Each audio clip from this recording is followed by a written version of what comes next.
bonjour à tous, je me présente, Raymond Degrave, alias Raymatch Carpois sur Facebook. Donc je vais vous parler un petit peu de moi. J'ai commencé la pêche à l'âge de 8 ans, lors d'un concours jeune, un concours à l'étang de ma ville. Et tout de suite j'ai accroché, j'ai réussi à faire un premier classement sur le podium, j'ai fini 3e. Donc j'ai pratiqué de temps en temps, de 8 à 12 ans, pour ce concours annuel jeune.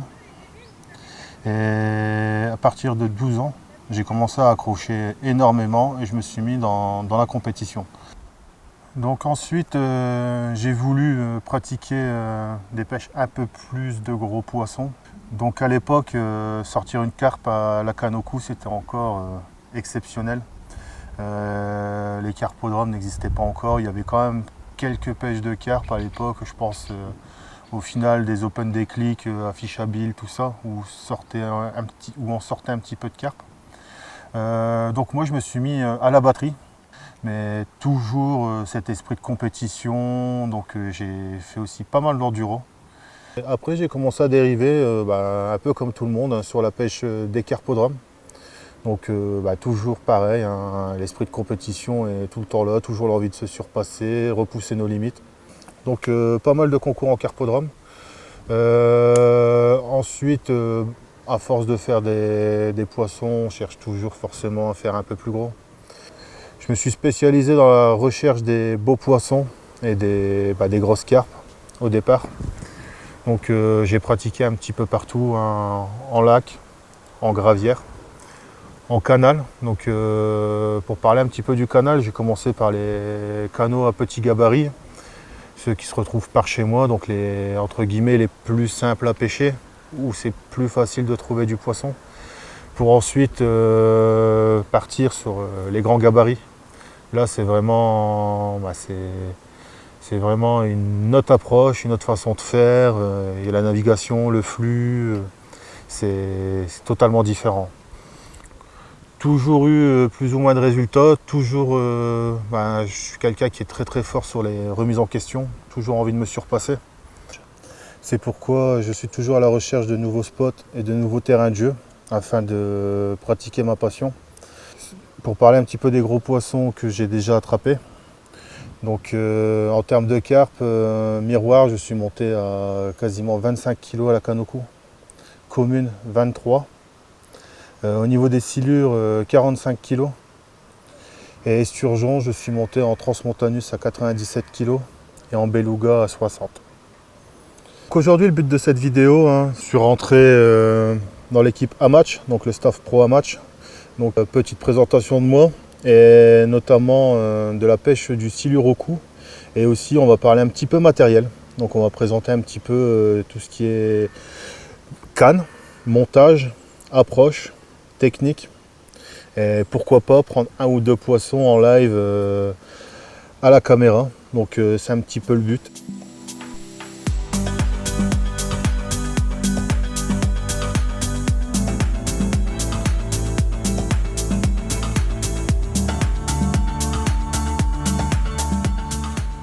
Donc je vous présente la canne Amatch Monstro IGX Specimen, donc canne de fabrication Reglas, made in Italy. Donc c'est une canne de 11,50 m avec sa mini extension. Canne très rigide, légère, agréable. Même montée comme je l'ai montée pour l'Ultra Specimen avec un double 5. On peut la tenir toute la journée sans problème. Donc cette canne elle est livrée avec un kit supplémentaire, kit coupelle, mini talonnette et fourreau, pour la somme de 649 €. Cette canne, vous pourrez la retrouver dans tous vos magasins Les Appâts de l'Artois et sur le site Magic Pêche. Donc maintenant, nous allons passer sur la phase technique, préparation du kit et montage de ligne. Donc, concernant le montage du kit, j'ai monté un sac et demi plein sur 3 bâtons. Donc le voici, juste posé, pas tendu, rien. Avec un dacron fait maison avec une gaine thermo-rétractable. Relié au brin 4, donc montant en kit 3 forcément, avec une tresse au talon et Chatterton.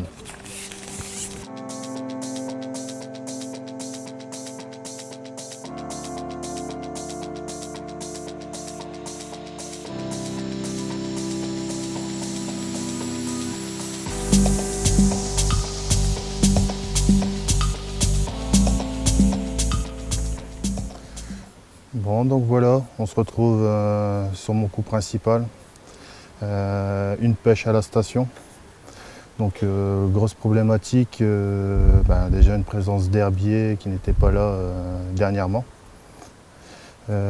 Présence aussi de beaucoup de poissons-chat.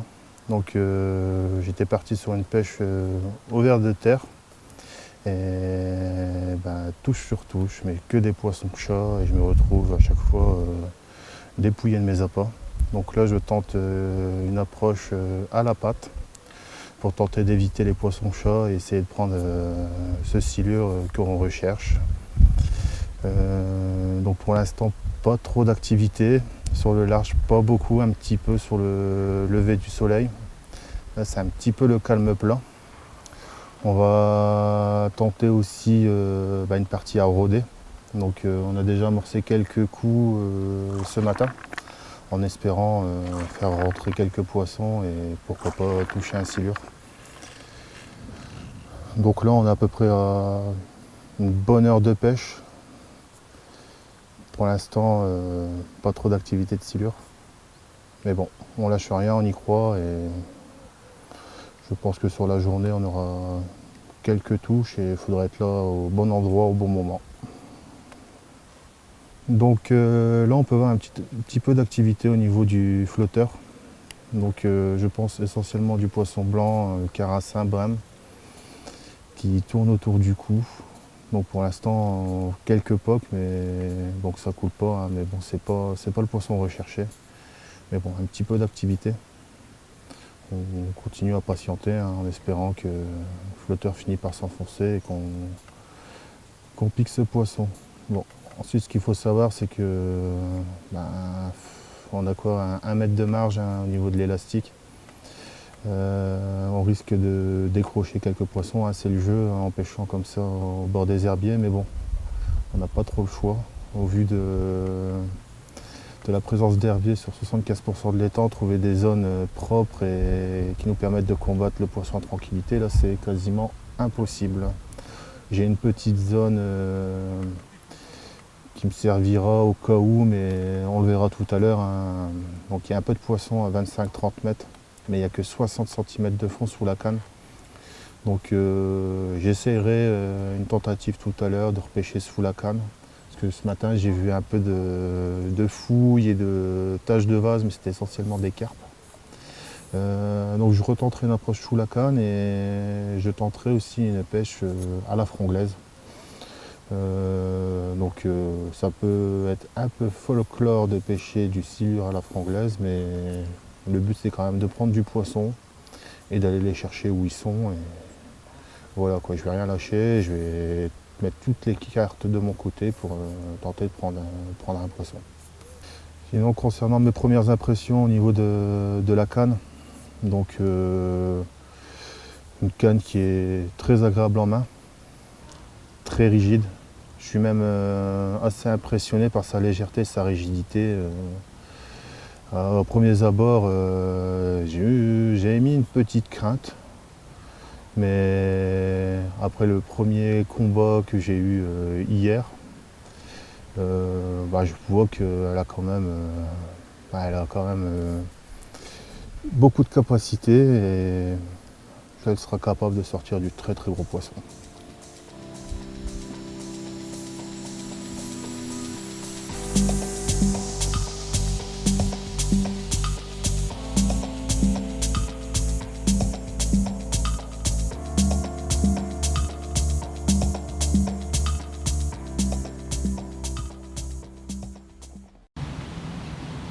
Donc on a été faire un petit tour sur le poste à rôder en bordure là, dans l'arbre immergé.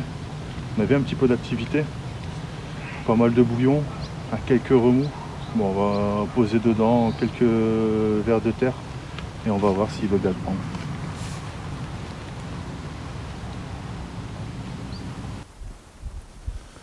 Hop.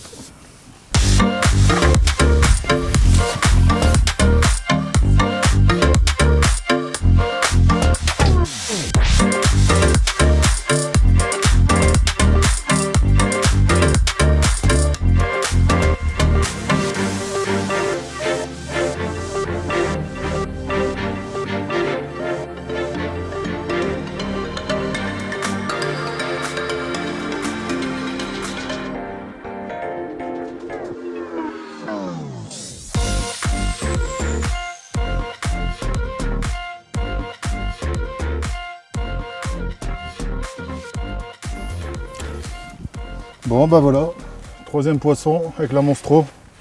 Bon, un petit poisson 1,15 m. Je vais vous le présenter.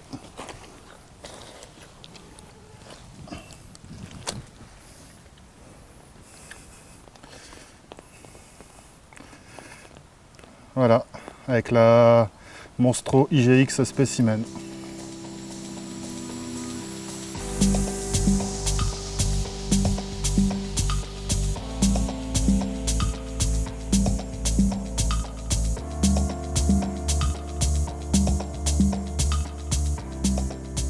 Bon, on va parler montage de ligne, notamment corps de ligne. Donc j'utilise une tresse en 50 centièmes, 8 brins, une résistance de 40 kg, un flotteur corps coulissant à 0,60 g, une antenne de 3 mm qui a assez de portance pour encaisser les èches assez lourdes, hein. J'utilise beaucoup, actuellement c'est 4, 5, 6 vers de terre. Donc ça permet d'avoir la portance nécessaire pour pouvoir pêcher des fois légèrement posées. Au niveau de la plombée, bon, très simple.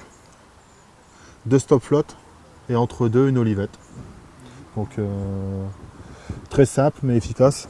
Au niveau des hameçons, j'utilise les Mustad Ultra Point en taille 1 jusqu'à 3,0 selon le type de pêche. Donc 1 et 1,0 c'est notamment pour la pêche du silure. Et le reste jusqu'à 3,0 c'est plus pour la pêche des gros esturgeons. Donc pourquoi j'utilise les 1 ou 1,0? Tout simplement parce que c'est les plus costauds et les plus piquants pour moi pour pêcher au cou. Parce qu'au silure, ce qu'il faut savoir, c'est qu'il faut un hameçon ultra piquant.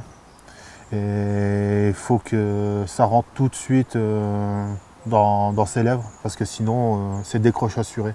Donc si on utilise des trop gros hameçons, on a une chance sur deux de les décrocher parce que l'hameçon ne sera pas rentré suffisamment dans la gueule du poisson. Au niveau du nœud de l'hameçon, donc moi j'utilise pas de boucle, je préfère avoir un nœud 10 palettes. Moi les boucles, les hameçons libres, c'est pas trop mon fort, j'adhère pas forcément, je sais que ça marche mais c'est pas trop ma tasse de thé. Donc moi j'utilise essentiellement le nœud palette. Donc je fais une simple boucle sur laquelle je vais faire 8 à 10 tours et je repasse dans la boucle. Donc c'est le nœud classique, un pêche au cou, carpodrome. C'est vraiment du très classique. Donc voici un petit peu ce que ça donne. Donc je trouve que la présentation est plutôt pas mal. Ça permet d'avoir un piquant tout de suite. Donc voici au niveau de la ligne que je vais utiliser pendant ce week-end pêche au silure, hein. Donc très simple. Pas besoin de se compliquer la vie, hein. Plus c'est simple, mieux c'est. Et je vais vous parler aussi d'une autre ligne que je vais utiliser certainement demain parce que les poissons sont quand même assez loin. Et je vais tenter une pêche à la franglaise des silures à la canne au cou. Donc ça risque d'être assez folklore, hein. On va peut-être bien se marrer, mais c'est aussi ce qui est le charme de la pêche, c'est aussi de relever des défis et puis de prendre du plaisir et s'amuser. Donc les combats risquent d'être beaucoup plus longs, mais le jeu en vaut la chandelle.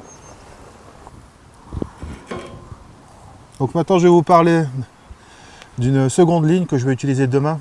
On a vu essentiellement de l'activité entre 15 et 20 mètres. Donc je vais tenter une approche à la franglaise, quelque chose d'un peu folklore, hein. En général on pêche vraiment sous la canne, très propre. Là je vais quand même tenter parce que les poissons sont essentiellement à ces distances-là, hein. Ils ont du mal à se rapprocher du bord. Donc je vais utiliser un flotteur chinois qui ressemble énormément aux flotteurs anglaises qu'on peut connaître par chez nous en Europe, avec une agrafe. Donc ce flotteur sera maintenu entre deux stop flottes. Donc j'ai mis le premier, je vais mettre le second.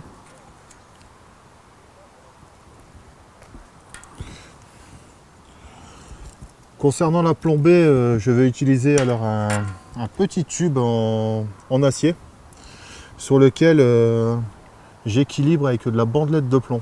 Donc la bandelette de plomb, voici un petit peu à quoi ça ressemble. Avec derrière les indications de poids, ce qui permet d'équilibrer son flotteur au plus juste. Donc ça c'est quelque chose pareil, hein, qui nous vient de l'Est, hein, de nos amis chinois, qui utilisent énormément ça pour pêcher les gros esturgeons. Sur des très très gros flotteurs, moi j'adhère totalement, hein. Cette façon de faire, ça me va très très bien, ça me permet d'équilibrer au poil mon flotteur. Et ça m'évite de devoir rajouter des petits plombs sur la tresse et abîmer la tresse. Donc voilà, j'y mets mon petit tube avec mon rouleau de plomb, un stop flotte, et comme tout à l'heure, hein, très très simple mais efficace, sur lequel je vais remettre un hameçon. Là en l'occurrence je vais passer sur du 1-0, un peu plus gros, parce que je vais pêcher à la patte, tout simplement, hein. Je vais pêcher à la patte au loin, ce qui me permettra de bien poser ma ligne et de bien pouvoir la lancer. S'il y a un petit peu de vent ou autre à la patte, ça sera le top. Donc au niveau du montage l'hameçon, toujours pareil, hein. J'utilise le nœud palette, reste bien sorcier, hein, toujours pareil, 8 tours, 8 à 10.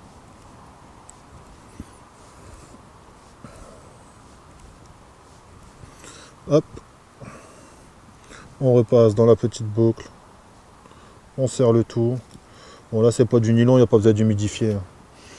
Hop, et voilà, la ligne elle est prête à pêcher pour demain, opérationnel. Voilà pour la partie montage de ligne.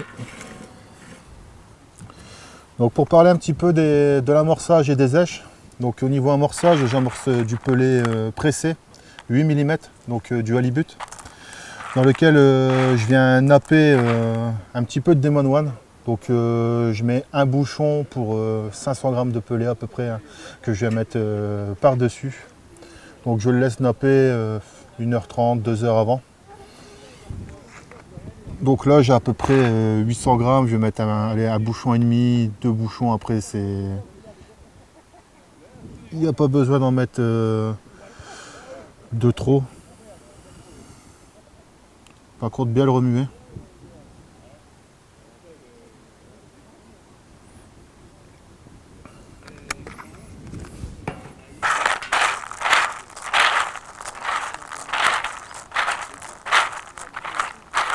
Donc je vais laisser travailler ça et je vais faire un coup à rôder avec ce produit et on verra un petit peu si avec, sans, si on voit une différence tout simplement.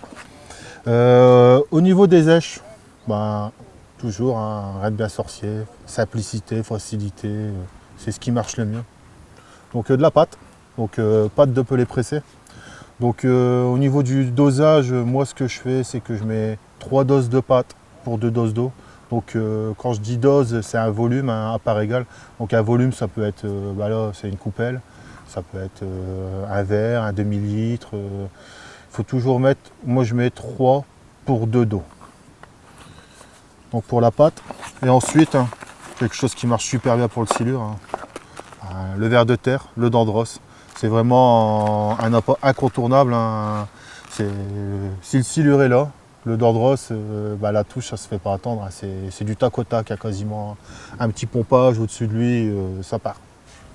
Donc voilà un petit peu au niveau des èches, ce que j'utilise.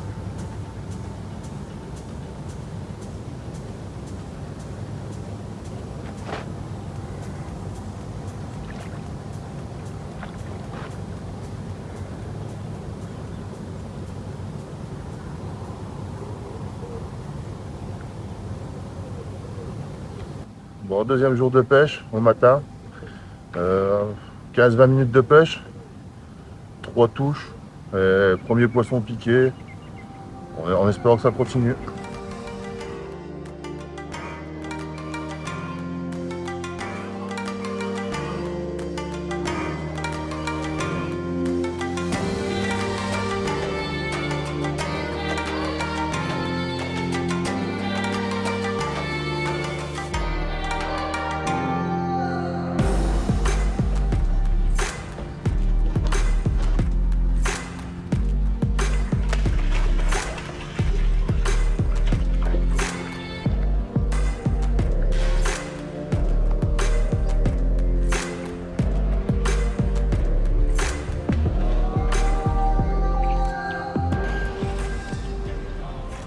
Après 1 heure de pêche, deuxième poisson, petit poisson de 80-90 cm, pris au ver de terre.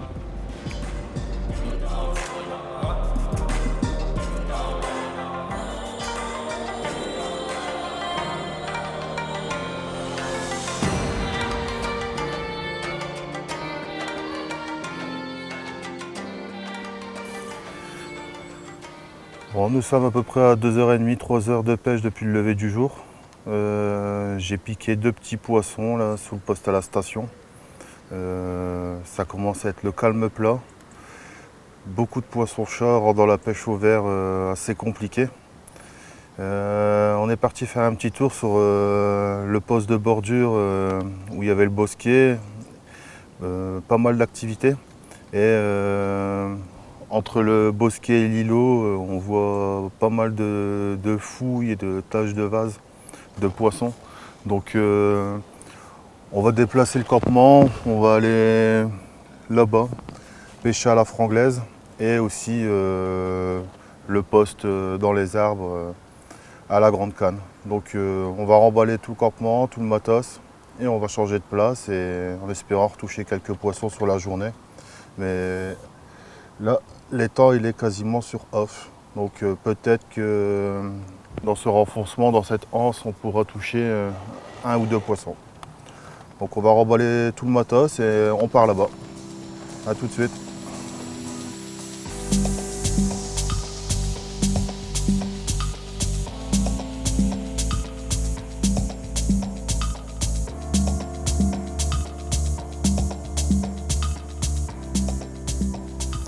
Bon, on se retrouve sur le poste qu'on va pêcher à la franglaise. Donc on va s'installer. Je vais te préparer mon amorçage. On a passé cette étape, mais bon, rien de bien compliqué. Je suis parti sur tout simplement la pâte avec laquelle je pêche. Donc j'ai mouillé énormément de pâte dans laquelle j'ai incorporé mon pelet de 8 mm pressé. Donc je vais faire un amorçage un petit peu comme à la pêche au blanc. Donc je vais faire tout simplement des boules et que je vais amorcer à 17-18 mètres, qui me permettra de mettre une belle quantité en un minimum de temps. Donc j'ai mouillé tout ça, j'ai préparé mes boules, donc elles sont là. Donc je vais faire une dizaine de boules sur une surface de 4 mètres carrés à peu près, et on va pêcher dessus. Donc là je suis en train de faire mes boules, je vais poser la canne et on va procéder à l'amorçage.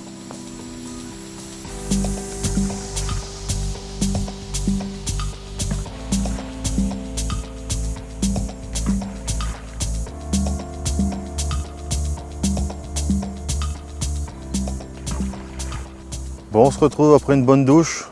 Ça fait à peu près 3/4 d'heure, 1 heure qu'on a amorcé. Donc on vient de mettre la ligne à l'eau. On a vu quelques taches de vase.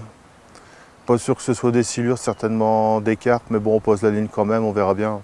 Et on a aussi amorcé le poste de bordure dans l'herbe, dans l'angle, dans la anse. Donc pareil, on ira faire un petit tour de temps en temps et on ira voir s'il y a un poisson de rentrée. Donc voilà, la ligne elle est posée, maintenant il n'y a plus qu'à attendre. Maintenant c'est de la patience.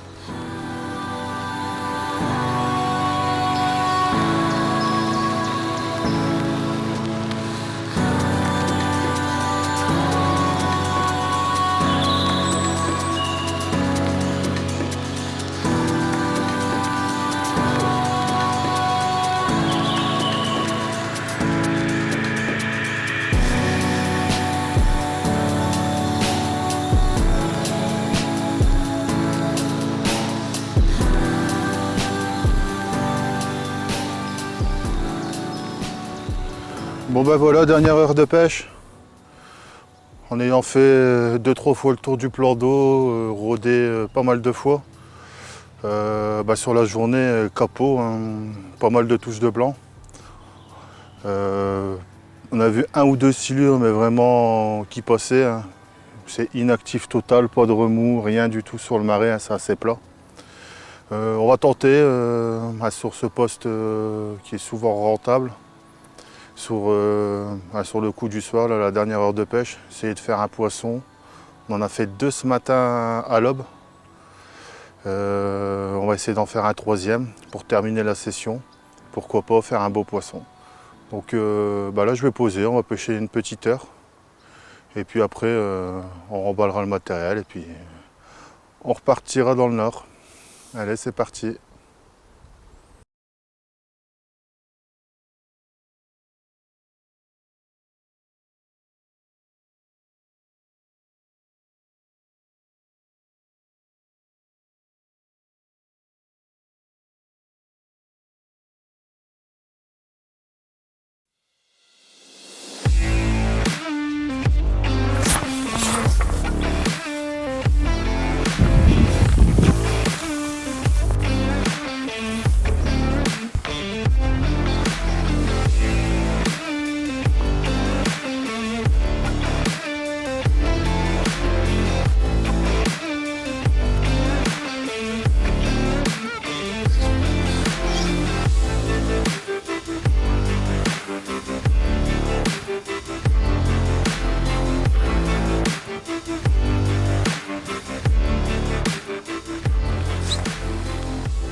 Bon ben voilà, sur le petit poste à rôder. Donc on a eu une touche, un poisson. Bon, certes pas bien gros, hein, mais on a pris du plaisir quand même. À sortir de l'obstacle, c'est bien battu. Donc voilà, 75, 80 cm, on ne l'a pas mesuré, hein, c'est de l'estimation.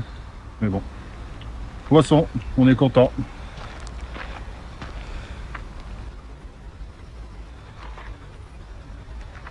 Bon, nous voici arrivés au terme de cette session et de cette vidéo présentation de la canne Monstro IGX Specimen. Donc bilan de la session, 10 poissons piqués, pêche très dure, essentiellement une activité à l'aube et au crépuscule, la journée le calme plat.